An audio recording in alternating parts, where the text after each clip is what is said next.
You've landed at the edge of what medicine has known and what it's becoming.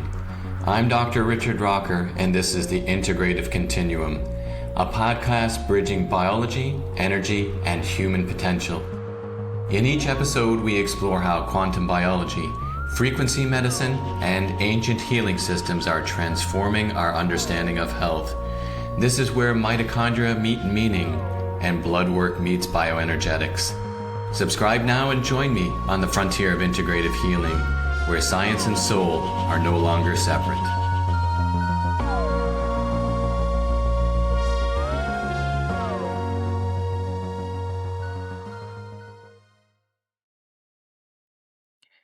Welcome back to the Integrative Continuum podcast. I'm your host, Dr. Richard Rocker.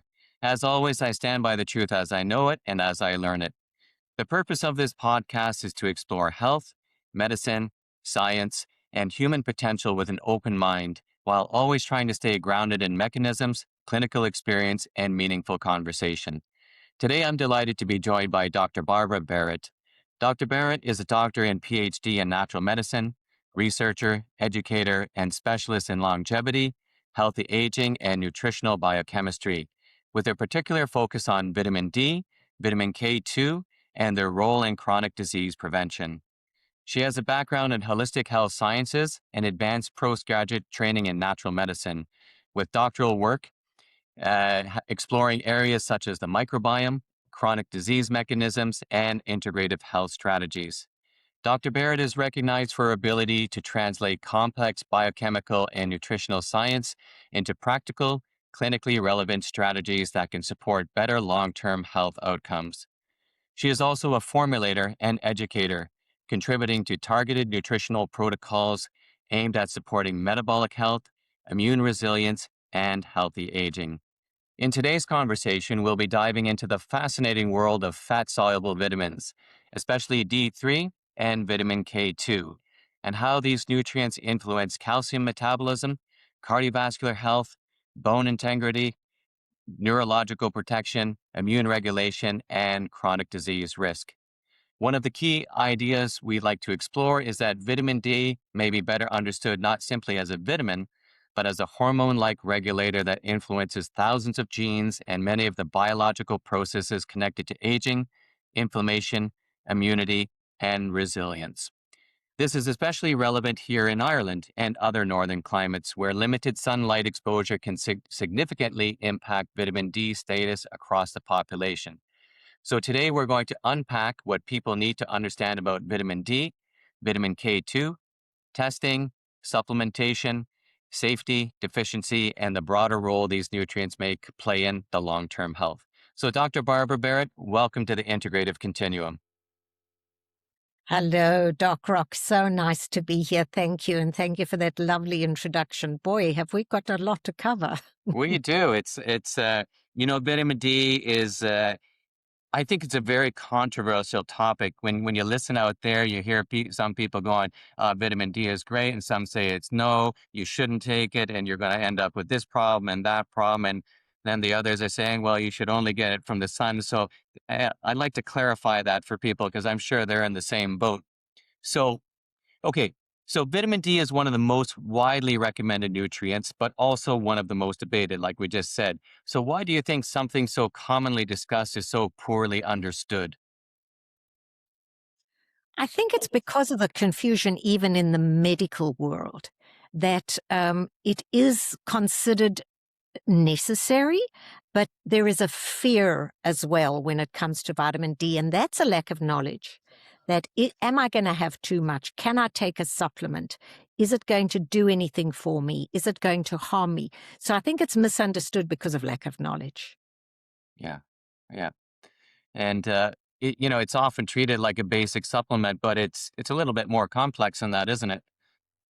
It is. The wider consideration is about bones.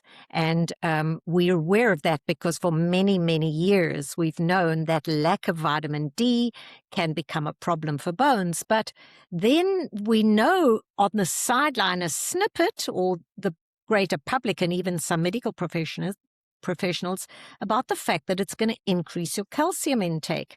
And therein comes the scary bit. So it's not known that it's so broadly effective, and it's not really known how it works, as you say, like a hormone and not just as a vitamin. It's going to do a whole lot more than people realize. Yeah, yeah, yeah. So, so where do you think the biggest confusion lies?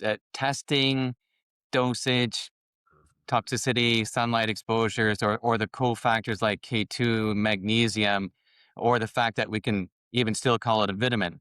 Where do you think all the confusion lies? Or maybe it's a bit of everything. It is a bit of everything. Firstly, the fact that a lot of the literature and the science that's coming out of America has a different measurement. So in Europe, we're measuring those nanomoles, and in America, they're measuring nanograms, and people don't realize there's a difference. And then they say, oh, the numbers are too high. I think the measurement is really important. There's also a problem with the fact that here in Ireland, docs have been told by the labs, don't measure the vitamin D unless you've got an osteoporotic client. Why you're doing it, we don't want to incur the cost. So then they putting on the limitations of measurement. But they don't realize that actually vitamin D has that 3-week approximate life in your cells, and therefore it can change so quickly. If we get a cold or something where we're using up the vitamin D for the immunity, that vitamin D becomes depleted. So testing is important. And if you had the money to do it, and if your doctor's going to do it for you, I would recommend minimum twice a year, but change of season is quite good to do it, maybe even 3 times or 4 times a year, so that you know where you stand, how much you can take. But of course, that relationship with vitamin D3 and K2 is very important. And it's so sad that even the medical profession doesn't realize you cannot really take too much vitamin D if you've got vitamin K2 with it to point the calcium in the right direction. And it's this concern about toxicity. If you sat in front of a doctor and said, so what is toxicity? He may not even be able to answer the question. They'll just say too high. But the research and the lack of time spent on saying, what is toxicity?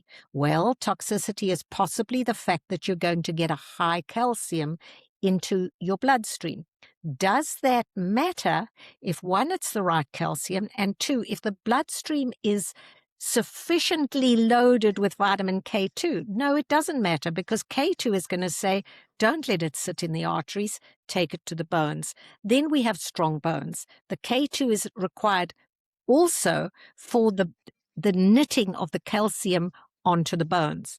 So it's imperative that those two get suggested together, that you take the two together.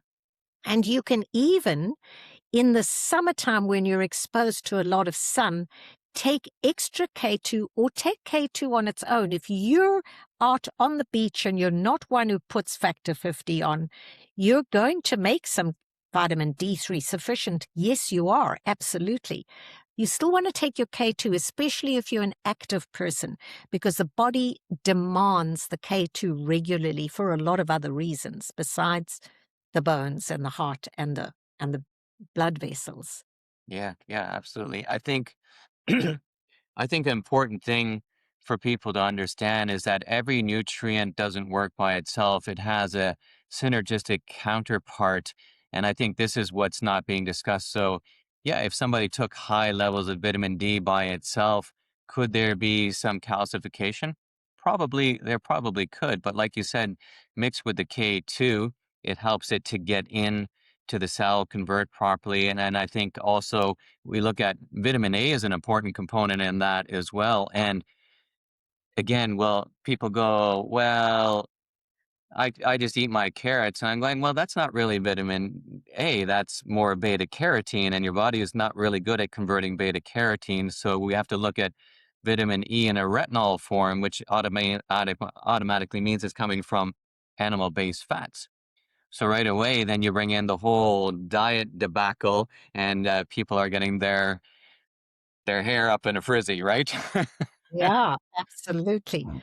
For sure. I think that this is where we have a challenge, is with vegetarians and vegans, that we have some of these vitamins can be low and depleted, and we need to overcome that fear that we say, well, really, do you want to go for decades until you have something that's now chronic?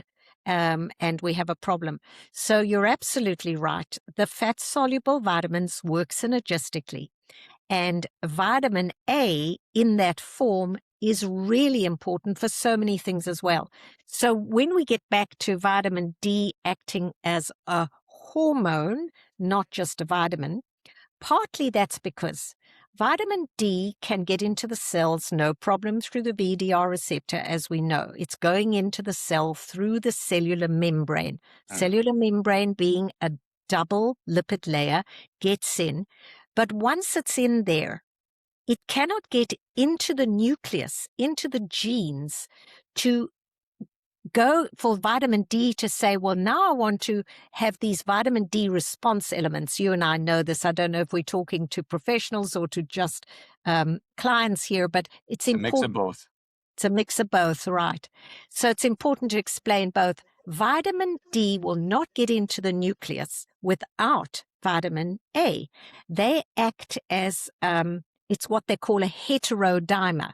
So your vitamin D receptor, VDR, requires vitamin A, the RXR, retinoic acid receptor, and they work synergistically together, and they go in together. They kind of chaperone each other into the nucleus of the cell. Now, why is that important?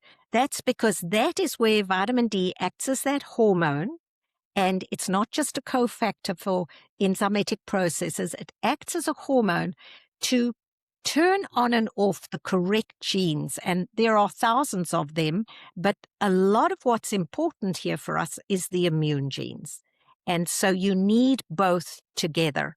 And a lot of people would be a deplete or insufficient in their vitamin A. Those people you're saying where we're not converting the beta carotene. So there is a genetic SNP. I did my genes. I have that SNP. It's about 50% of Caucasians and Europeans are not converting beta carotene into the active form of vitamin A.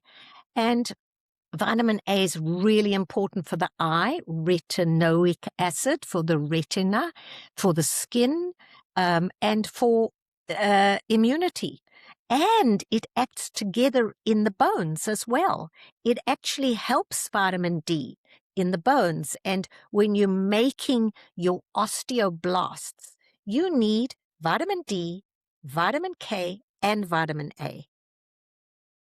Excellent. Yeah, that's the magic trio, the magic trio there. Yeah. So so then to recap, vitamin D, it helps receptors throughout the body. It helps gene regulation, influence on many biological pathways. It affects the bones and plus a lot more, and it has a role in immunity, inflammation, endocrine regulation, neurological health, and aging. Did I get it all right? You did very well. Thank you. Okay, great. So obviously this is an important nutrient to have. So when we hear it kind of brushed off aside in the media, you really need to start wondering, about that. And um, maybe it's not all intentional. Maybe it's just a lack of knowledge on how things work. And I think, like we said in the beginning of the podcast, in the northern climates like we're here in Ireland and some of the other places where we don't get as much sun, maybe we do need to rely on supplementation and also picking the right foods as well that have them. And this is probably why some of us don't have the genes here to convert properly because our genetics were never really accustomed to that. Maybe if we were born south of the equator, there might be a little bit of a difference, right? So we have to rely on our foods a little bit more. We And do. the way I see it is the more northern based you are, the more on an animal based diet you need to rely on in order to get the nutrients. And I think that makes sense when you really consider things. It does. And a lot of the good fats that we get are coming from the animal-based diet. I mean, and a lot of the B vitamins are coming from the animal-based diet. And yeah, vitamin D in the northern hemisphere. If we're first of all, 6 months a year we're not getting enough sun. Secondly, we have this fear of the sun, and we've been told to use factor, Uh, some factor 30 or 50 when we go out, or we cover up and we wear long sleeves. Now, where are you going to make that vitamin D if you're not exposing the skin to the UV light, the UVB light? And it's during a certain part of the day as well, because otherwise the sun gets at such a low angle, you're not getting enough of that angle of the sun for long enough to make it. If you have a darker skin, you're having to actually probably supplement with vitamin D because you're not making as much in your skin. The melanin is blocking that light. If you are overweight, you're probably storing some of that vitamin D in the fat cells. So it's not being that available in your blood, in your serum, to the body when it needs it. So there are a lot of reasons why and I mean, even though we're nearly at summer, I'm looking out there and we have a gray sky. So they're certainly not going to make any vitamin D today. yeah. The other thing is, when they measured how much we do make, they took surfers and they took even the Masai Mara, who are very dark skinned, but when they are in the sun all day, most of the day, they're going to make a minimum of what they call IU, 20,000 IU, international units. They give that measurement because that is the effective part of the vitamin D.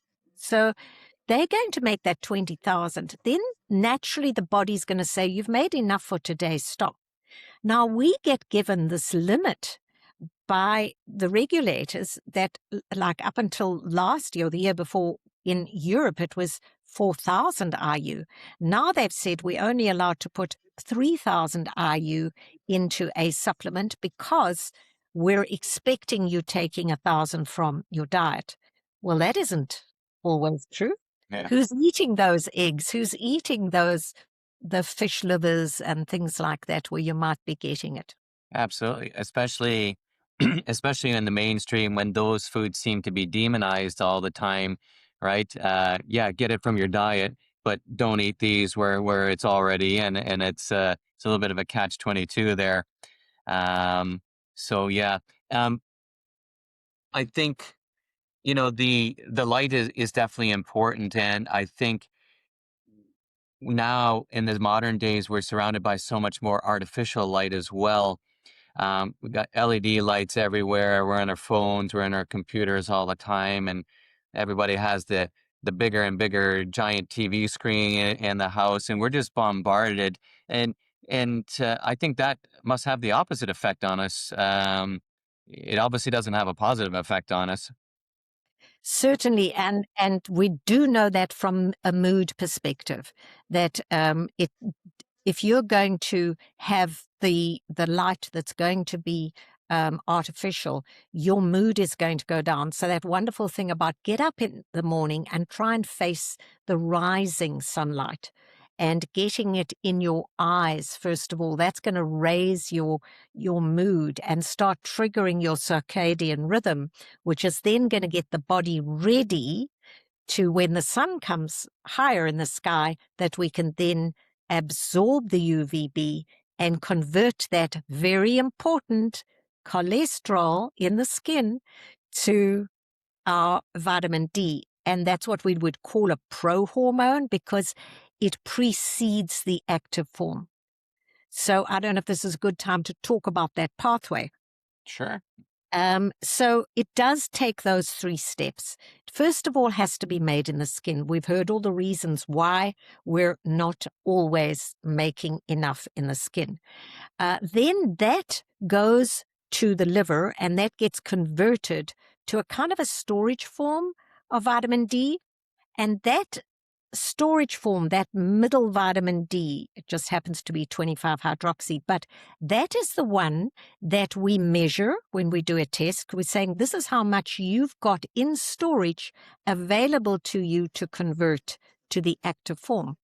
So it's only once it gets either into the kidneys, and this was the up until a little while ago, we thought it was just those 3 steps: Mm, skin, liver, kidneys, and then you've got the active form 125. But now we know that it's also being converted in some of the cells, especially the immune cells, mm, that the sciences has become aware of this, that we're converting our vitamin D in the immune cells as well. Really important. Um, of course, we know all that needs magnesium. So when we take vitamin D as a supplement, we're also taking that middle section. Now we do need to convert it because we can't measure what's in the cells. You can't mm. go and do a biopsy and measure what's in the cells. So we measure what's in the serum that's available for conversion to the final step. Yeah. I think testing vitamin D, it can be tricky. Like you said, there's the storage form, and I think people need to be aware that it is a storage form, the 25-OHD. Um, Now there is an active form that you can do, but the issue with it is not a lot of labs test it. And the ones that do, you will pay for it. You think the standard vitamin D is expensive? You'll you'll see how this is. I did it. I did it last year just out of curiosity, just to make sure I had everything on track, which thankfully it is. But I think outside of it, you mentioned magnesium. I think looking at magnesium levels or maybe red blood cell magnesium levels can be helpful. And I think another unknown for a lot of clinicians is looking at parathyroid hormone in regards to calcium and more what's happening with active vitamin D levels. Do you have any information on that? Well, I agree with you. There's also very little discussed about the parathyroid. Um, is that operating more in the gut when it comes to absorption as well? That the parathyroid is giving a signal, how much must I absorb? So between that and the vitamin D, the calcium that's being absorbed in the gut is always getting a signal from the HPA axis. And we're saying, now you need more calcium and therefore you need to absorb it.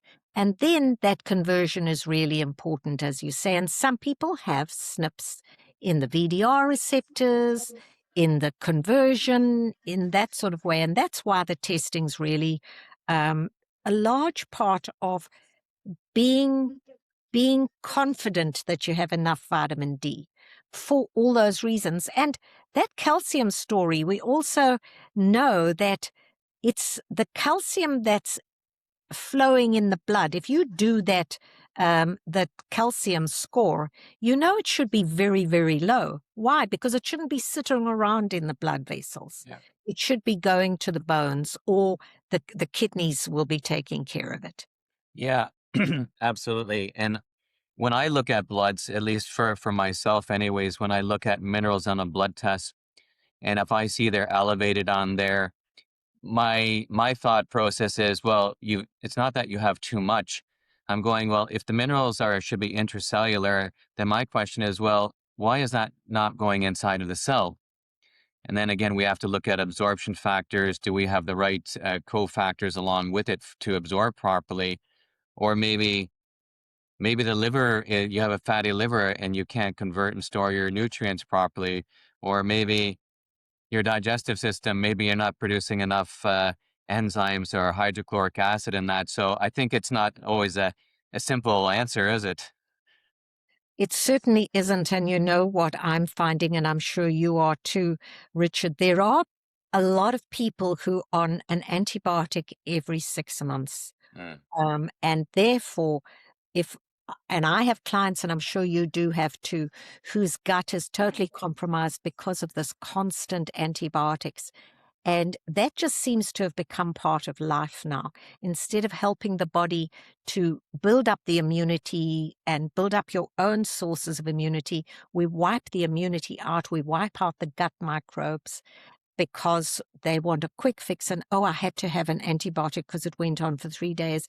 And then absorption doesn't occur because we've messed up the lining of the gut, because we've cleared all the microbiome who are there to make that mucus and to do some digestion. And if we're not digesting all the foods down to their most minute particle, they are passing through the gut undigested. And now we have an even bigger problem. So we have an absorption problem, or we're absorbing the nutrients before they're properly broken down. And that's not going to give us the nutrients we need. Yeah, yeah, absolutely. Yeah, absolutely. I think, geez, there's been a lot of discussions lately about intestinal permeability or gut leakage, and there's antibiotics are definitely they can thin the gut lining out. Uh, Painkillers, even simple aspirin. People are taking an aspirin every day. It might have certain benefits, but it also has a negative side to it as well. So, and then if we don't have the optimal diet, then I could safely say that probably 80 to 90% of people walking around have some form of mild to severe dysbiosis occurring. And for those that don't know what dysbiosis is, it's just simply what Dr. Barber just said, an imbalance in the gut lining, the tight junctions open, and then all those things that should be kept in your bowels can now leak into your bloodstream. And then, boom, cytokine storm, and the immune system overactivated, and it's very hard for somebody to get healthy when the body is in constant inflammation. Absolutely, that sets up inflammation. So while we don't want to be all doom and gloom, we know that there's restoration can take place, and be really aware. I think everything is about information. Be really aware that if you are going to take more than one antibiotic a year or even one a year, you really need to take care of your gut. There's, as you say, also maybe doctors are giving out the PPIs very quickly, and Mm. that's causing a breaking down digestion problem. And this fat phobia, the gut is made to absorb fat a little bit at a time. As we know, you get that bile pumped through into the duodenum. When the gut gets a signal, I've got some fat coming down here, and Uh, then a little bit of bile gets pumped in and it takes care of that fat. And a little bit of bile gets pumped in and takes care of that fat. So we know that good fats need to be broken down, yes, but we do need the good fats. We need the good fats for so many reasons. The red blood cells alone, and all cells, that's a fatty layer around the cell protecting the cell. Our brain is mostly fat, and our absorption to absorb those vitamin D, vitamin E, vitamin K, and vitamin A, they are fat soluble vitamins. So if you take them with a bit of yogurt, even you know cream in your coffee, some avocado, something, a good fat that will help you absorb that fat, and then it becomes more bioavailable for digestion and absorption. yeah, yeah, yeah. That's really important, and and again, this is in the last 70, 80 years where proteins and fats have been demonized. And now I say there's so many people that are fat phobic out there. They're avoiding it because they think fat will make them fat. And I'm going, well, it doesn't really work that way. I look at it as sugar makes people fat, and sugar causes cardiovascular disease and the whole like. So think there's a lot of medical nutritional myths out there that still need clarification, but I think it's slowly happening. So I think we're getting there. Yeah, We are, and those phobias, you often wonder what started and drove the phobia. We hear stories like, was that Ansel Keys story, was that chosen, yeah, where maybe the study did not show what was purported to have happened. They cherry picked the data. yes, And was that because, oh, we're now planting all these monocrops of cereal and things, and we want to actually. So often there's a financial uh, behind it all. Let's sell what we've planted, and therefore we don't want people to eat the eggs. yeah, Oh, it's going to give you high cholesterol, and therefore people get concerned. And it's such a big job for us to educate people that Don't be scared of that cholesterol. The cholesterol is there to make every hormone in your body. You're not going to make the hormones without the cholesterol. And the tests, as you know from testing, are they adequate? And does the general doctor just say, oh, your cholesterol's rather high, and they're looking at this total? They're not looking at the ratio. They're not looking at oxidized VLDL. You know that there's a big difference between how much cholesterol is there and the different factors of the cholesterol. I'd love you to embroider on that. Do you do those tests, Richard? Absolutely, yeah. Of course, there's the standard cholesterol panels, but if somebody has any concerns that they've been told that they have a huge cardiovascular risk, or they're debating, should I go on statins or should I not go on statins? And I'm going, well, we need more information. So again, when you're used to getting a blood test that looks at it like this, where you got this tunnel vision, you're looking at 15 markers, versus where we might do something a little more extensive. And then we look at, well, how do all the systems relate to each other? And then cardiovascular wise, okay, your standard cholesterol panel.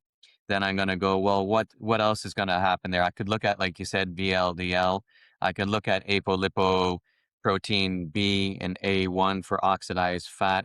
Those are good. But more importantly, what's happening with your insulin level, right? Totally. And when can you ever get an insulin measurement? Unless they suspect you of being diabetic or you are, they won't test it.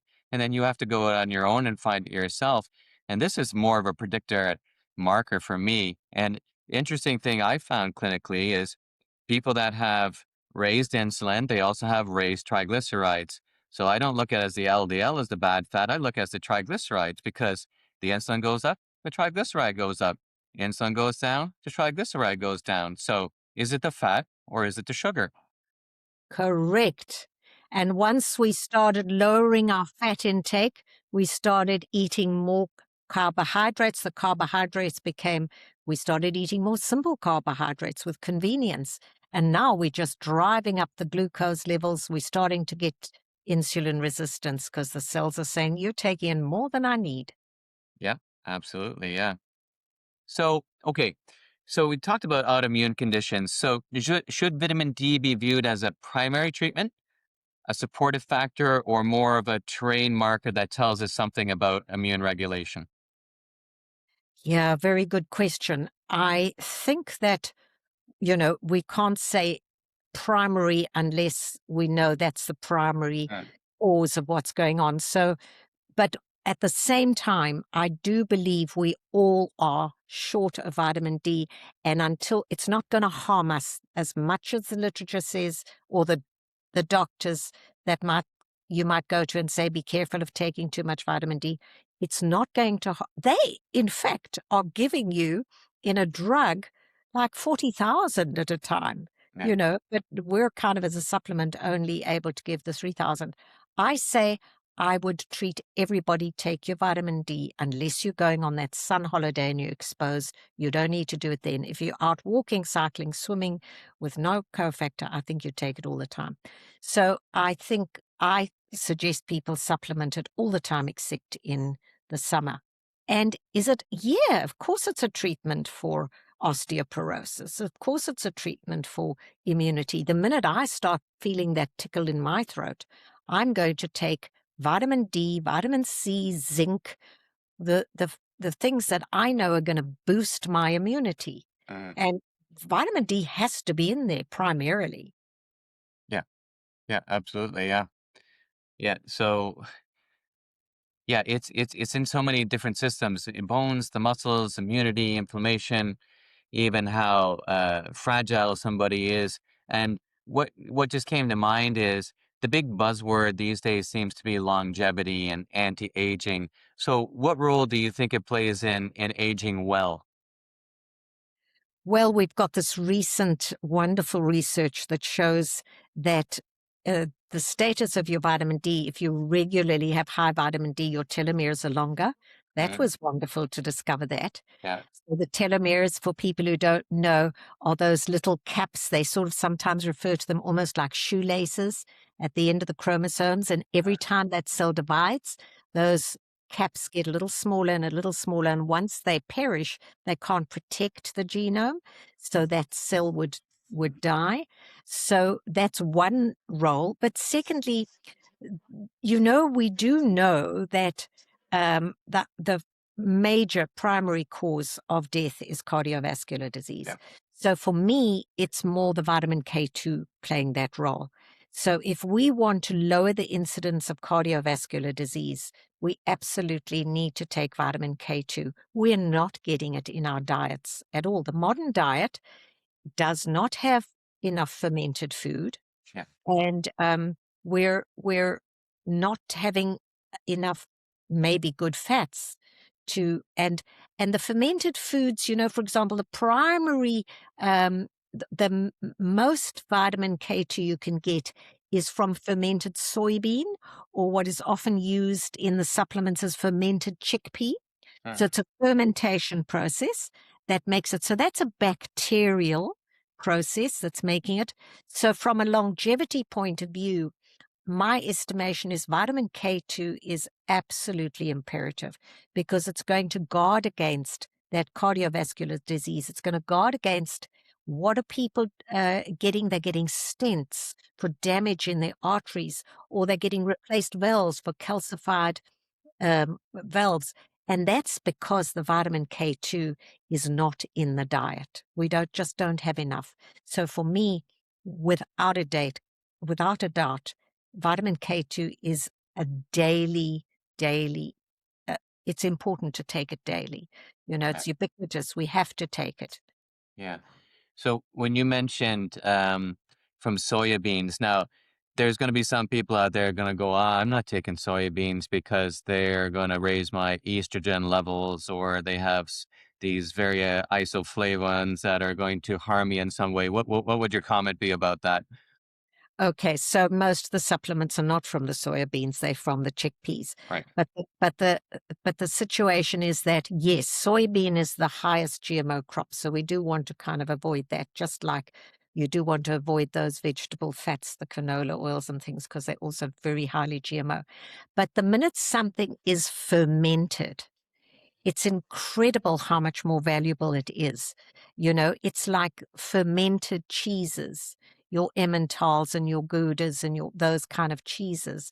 Yes, you're going to have a bit of that fat, but it's all kind of a good fermentation process. So in fact, cheese has a bit of vitamin K2, but it's the NK4 situation. So, yes, I do. I would have a situation where I'd say, do watch soy and soybeans, but this is different. You don't want this very fast food supplement they're bringing in to supplement your protein, with these beans that may have been a GMO crop. And as you say, driving estrogen. So if you're going to supplement, I would say the ones that are from the chickpea. Excellent. Yeah.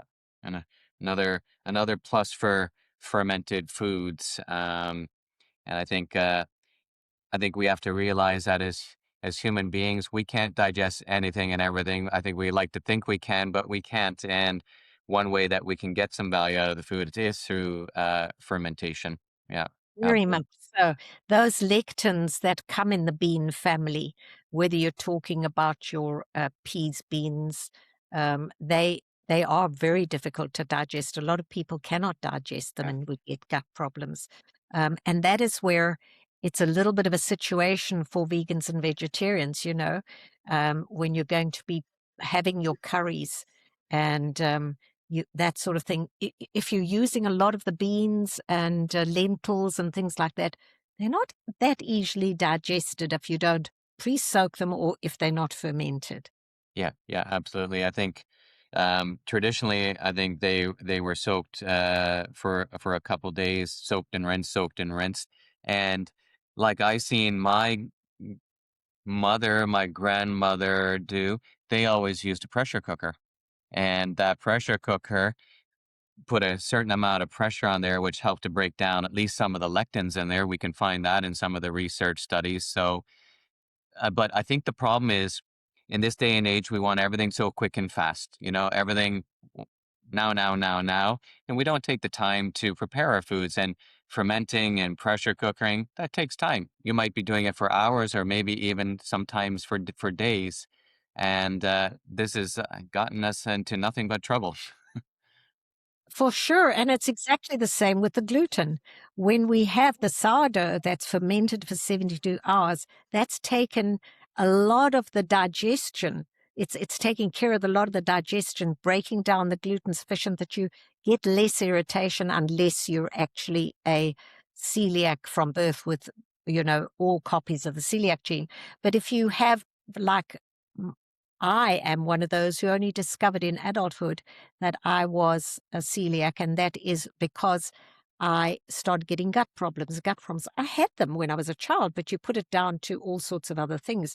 But as you get older and your gut is now more permeable and it's not healing as quickly and that sort of thing. And then I did the genetics and found that I had at least one copy of the HLA-DQ2 or HLA-DQ8, the celiac genes. Now, if I eat fermented, very good sourdough with good grains, if I'm in France or wherever, and I can digest it Yeah, more easily. So that fermentation process, absolutely. If we can get good sauerkraut, you're going to get some K2. If you're going to get good fermented cheeses, you're going to get some K2. yeah, But I'd say 95% of the Western world is absolutely depleted and certainly doesn't get sufficient from their diet. And it's imperative for heart health, bone health, brain health. Just a little bit scientific, but the myelin, fatty myelin sheath that covers the neurons in the brain, there's a lipid in there called sphingolipids. That needs vitamin K2 to make those sphingolipids. uh So if we're going to get heart problems, if we're going to get cognitive decline, if we're going to get osteoporosis, aren't those right up there with the chronic illnesses that accelerate aging? yeah, absolutely.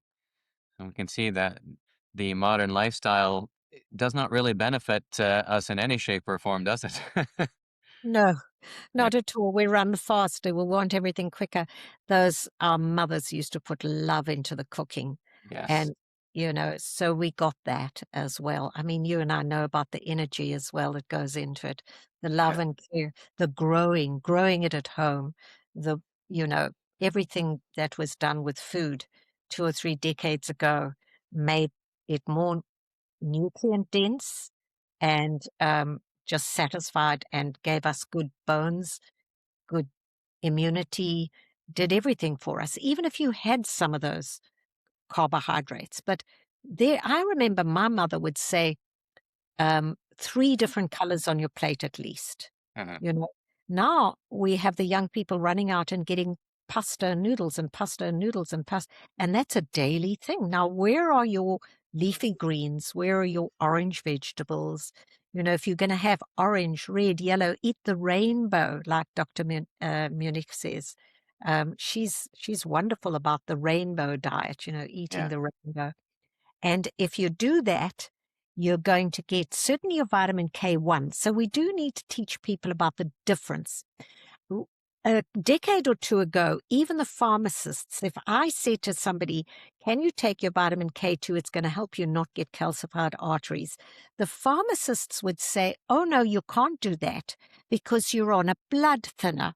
And the vitamin K is going to, counteract the medication. Well, that was true. It was a vitamin K agonist and antagonist, and the two were going to clash. So what those blood thinners were way back then was warfarin, and sometimes there was a trade name Coumadin.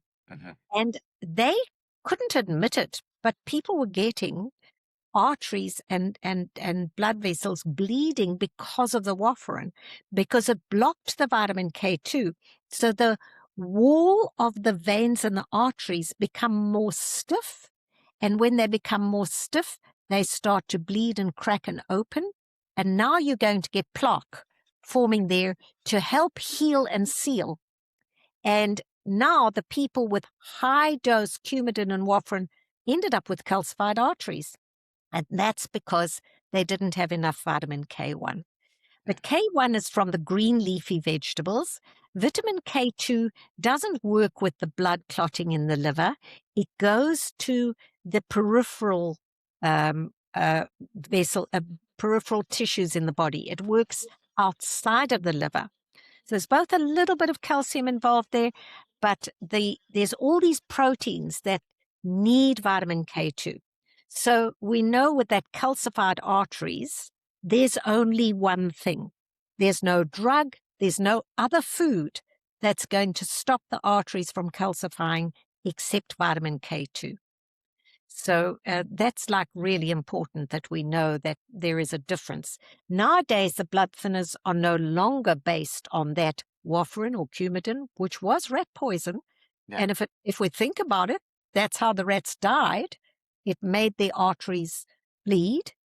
And now they have these new oral um, blood thinners which are not working to block vitamin K. Yeah. They're working on a different pathway. So it's fine. Vitamin K2 is not going to be a problem when you're on the Eliquis and those products, which are the new blood thinners, which I'm sure almost all people are on nowadays, those who need them. Yeah. It seems like that the the cocktail list of drugs people come in with the clinic with, I sometimes I just shake my head and I'm like, whoa, it's just way too much for the body to handle, for the liver to handle. And sometimes when you really review it, you actually wonder why is this patient on this medication in the first place? you Yeah. know? And I think it goes back to what you said a few minutes back. You were talking about Ansel Keys, and for people that don't really know the background story on Ansel Keys, just look up Ansel Keys, look up the Flexner report, and take a deep dive into that, and you'll see how everything shifted from that time point. And yeah, it really did shift. It seemed to benefit certain organizations, and that's it. But we we're not in here for that today. It's more about vitamin D.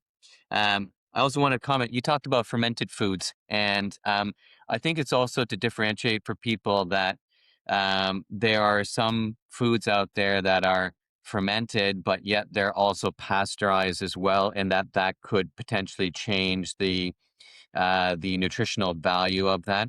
So when I look for, if I'm buying and not making my own fermented food, I would look for raw unpasteurized. I think there's going to be a big difference in that, and probably a big difference in the price as well. Like most things, you get what you pay for. Uh, you mentioned grains in the bread, and for people that have a sensitivity for grains, which I think a lot of people do, and especially if you're not digesting it well, sourdough bread. And now it's become a big buzzword. You see sourdough bread in the restaurants and everywhere. You see it down at your local supermarket. So I was curious because I know how they do it in the bakery and I know traditionally how it's done. And so I looked at the one in the supermarket and I saw it for, what was it, €1.99? I said, geez, that's really good price. So I looked at it and I seen about, I don't know, 19 or 20 ingredients in it. And then I wanted to see, is there anything that shows how it's prepared? And it said, oh, it was fermented for 12 hours. So then I look at, well, how were these things originally made? Generally, the grains were soaked for about 3 days. Okay. And then they were fermented for at least another 3 days, and then it was processed and made into bread. So even at 12 hours, it's still not enough time to properly to break that down. So at least through the properly fermented sourdough bread, you're going to unlock more nutrition of it. It's going to be easier on your gut, and like you should put a good layer of fat on it, butter. Yes. And we live in Ireland. We got great old butter here, and because that will help to dampen any kind of insulin spike on it as well, keep it nice and balanced and even. So here we're back to the fats again, healthy fats, right? Yeah, very much so. And do you know that good butter has some vitamin K2 in it? Absolutely. So you're going to get some of that as well. Yeah, you want your good fats, and that's going to help transport your very important fat soluble vitamins into the cells. And as you say, it's going to balance out. So there is something to be said for the ketogenic diet, and there is something to be said for a little bit of carnivore, depending on who's doing what and what your genes are doing. I don't think there's anything to be said for a simple carbohydrate diet on bread, pasta, cookies, cakes. That is definitely going to accelerate aging and Yeah. cause huge imbalances. Accelerate aging and stunt growth. I see parents bring their young children into the clinic and they go, I need you to find out what's wrong there. Their growth is stunted, or this isn't working, or that. And we do blood tests. And I'm going, well, I don't need to talk to your child. I said, I need to talk to you because I said, what are you actually feeding your child? And I said, you're the one that's the issue and problem here. You have a growing body in the growing stages and they need certain types of nutrients. And I said, they're not getting it. And I said, that's your fault as a parent. And some parents, they don't like to hear that, right? Yeah. Because it's much quicker and easier to give a kid a bowl of cereal and a bowl of pasta. Yeah. Absolutely. And I think you're so right. There's a lack of education. I do feel for the modern young people and the modern mums who may also be working about preparing food and having the time. But it's also a lack of knowledge. And I remember being in the supermarket and hearing a mum, and she had her trolley and there were three kids. And what do you want for supper tonight? And what do you want for supper tonight? Of course, they're going to say chicken nuggets and pizza. I mean, of course they're going to say that. I don't know. My mother would put a plate of food in front of us and we ate that. Uh, Absolutely. Yeah. yeah. And then there was part of it that was homegrown. So, yeah, we do have a problem. I know there are going to be a few people who might question you and I about the celiac and the gluten. Some people are saying, is it the gluten or is it the glyphosate? I say it's both. Yeah, I agree. Because, Yeah. yeah, yeah, I think we can't throw the baby out with the bathwater and say it's just the glyphosate. I think we do know that the glyphosate has created a huge problem. So we need to be aware of that. And we don't want our food to come to us wrapped in plastic or out of a tin that has been plastic lined. We know that as well.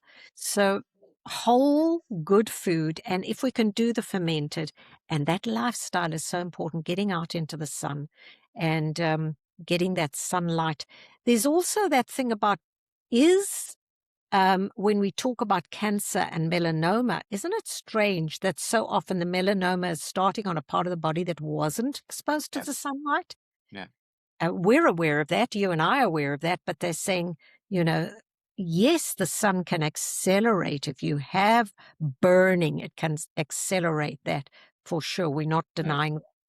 But is there another factor there besides the sunlight, which is causing the start of that growth? Yeah. Um, and then it becomes systemic and there is an issue. So sunlight is vitally important, but never burn. We say go out there, just do your 20 minutes and then wear your hat or whatever, and then build up and build up and build up so that you don't burn. You just build up a lovely tan. And if people are concerned about sunblock and not using it, I don't use sunblock. I have never used sunblock. I take astaxanthin, Yeah. and that is nature's sunblock. I don't know if you would agree with that. Oh, I do. I think I recommend astaxanthin to clients that are going on sun holidays that are worried about burning. I say start taking that about 2 weeks before they go. The only thing that I wouldn't disagree with is the amount that's required. I think the standard doses aren't quite enough. In my experience, that people need around 12 milligrams a day, and then they really notice the benefits. And people are super excited when they come back. They go like, "This is the first time I've never burned," and I'm going, "Great." Yeah. Now I Yeah. look at that 2 How's your ways. Sorry? I look at that 2 ways. One, they got enough antioxidants, value to help protect, but then I also go, well, maybe it could also if you're burning all the time, I'm going, well, what's happening underneath your skin? If you're if the sunlight is coming through your photoreceptor cells, then it's activating the essential fats under your skin. Maybe you don't have the right fats under there. So we're back to the fats again, right? Are we getting the right fats Exactly. in? Yeah. And when people hear the word vegetable oil, it sounds like a good thing. It's not made of vegetables at all. It's made from seeds, and those seeds have been genetically modified, and then it's gone through so many processes, you're taking in toxins. So Yeah, you don't want to be taking in your seed oils and living on those omega 6s. They're going to compromise conversion, absolutely, of everything. They're going to compromise the membranes of the cell, because you want the membranes of the cell to have very low omega 6, not no omega 6, but yeah. in relation to your omega 3s and the good fats. For sure, we have to get away from the fat phobia and just decrease the sugars and the simple carbs. That astaxanthin, it's such a lovely story, because I think people find that they have improved eyesight as well. And Mm, you're getting another one of the carotenoids there. yeah. Yeah, so I it's think such a for wonderful. macular degeneration, it's really good. So the people as they're aging, and I think it's happening. Degeneration is happening earlier, and I think it's because of all the artificial lights as well, uh, basically frying people's eyes out. Yeah, for sure. Yeah. Hence me wearing my funky yellow glasses now to help protect it coming from the computer all the time, right? Lovely. Yeah. Yeah. So, okay, Barbara. So, for someone listening who feels confused by all the conflicting advice out there around vitamin D, what would be the simple, responsible starting point that you would recommend for them? I do think 3,000 is the maximum in EU we can give them as a supplement, and I say that's the minimum you should take. Yeah, Um, so we have, doctors who talk about taking up to 10,000 a day, and yeah, I would say there's nothing wrong with that if you're taking a vitamin K2. There's nothing wrong with that if you're sitting inside in an office like we are all day. So I say starting point, definitely your 3,000. And if you have had a cold or a flu, your vitamin D would have been depleted. Take a bit more. If you're finding something's happening to you with your immune system, you've used up your vitamin D. We know the body does do that, using up what it needs to help you out of trouble. And so I would say start with 3,000 and take your vitamin K2 with it. And the K2 as well, we're looking at a situation where some of the studies are saying 45 micrograms is enough. Well, maybe that's only just enough. If you want enough vitamin K2 to make the sphingolipids in the brain, to take the calcium into the arteries, to help you with prostate hyperplasia, big important part for men. Those tiny, tiny capillaries in the prostate can often become congested because there isn't enough vitamin K2. So there's so many areas you're going to be using up your vitamin K2. Start with at least 180, I'd say, micrograms, but I take 320 micrograms a day. So with my D3 of 3,000, I take 320 K2, and you can take slightly less K2, you're going to be okay. It'll take the calcium away from the arteries. yeah, yeah. I think that's a really good suggestion. So, if someone could only do one thing this week to improve their vitamin D status, maybe understand it better, what would you suggest? This week, if we've got gray stars, take a supplement. If we've got sunshine, bare your arms and legs and face and chest and go outside for at least 10 minutes and get a little bit of a tan and work up your natural, nothing better than natural.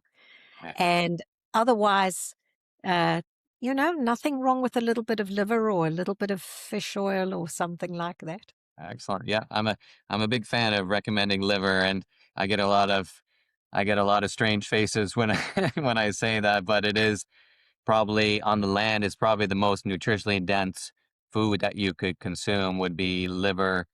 And I think in the sea you're looking at oysters. Oysters are pretty rich in nutrients as well, but yeah, it, Yeah, certainly the zinc that we need for our immunity. yeah. All right, Barbara. So last question here. So after all your years of research, clinical work, formulations of awesome supplements, education, what is the one message you want people to understand about vitamin D, K2, and long-term health? The one message is we're not getting enough from our diet. And although there are a lot of people who are going to say, do I need to supplement? Can I not take it in my diet? We are not getting enough from our diet. We're not getting enough from our lifestyle.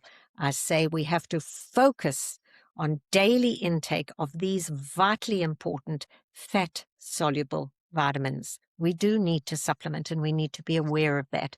That's not going to be done alone with the diet. Excellent. Great advice. Well, Barbara, I'd really like to thank you for your time. Before we let you go, um, I would like people to know how they can connect with you to find out about your work. I know you're doing some seminar talks, and excuse me, I know you formulate some lovely supplements as well. And I'm a big fan of your supplements, and I think you've got the right formulation there. So if somebody is interested in that, how would they find out about that? Thank you so much. So I don't have a financial interest in that company. I contracted my supplementation formulation to them. So you can get hold of me through messaging me through Instagram.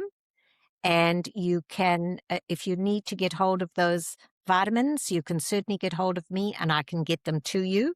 I know you also stock them and you can get them to the clients, or you'd order them for them. They're also available directly from that company and from practitioner hubs where you can buy it as a practitioner. So, Barbara Barrett, I don't actually have a health website, confession.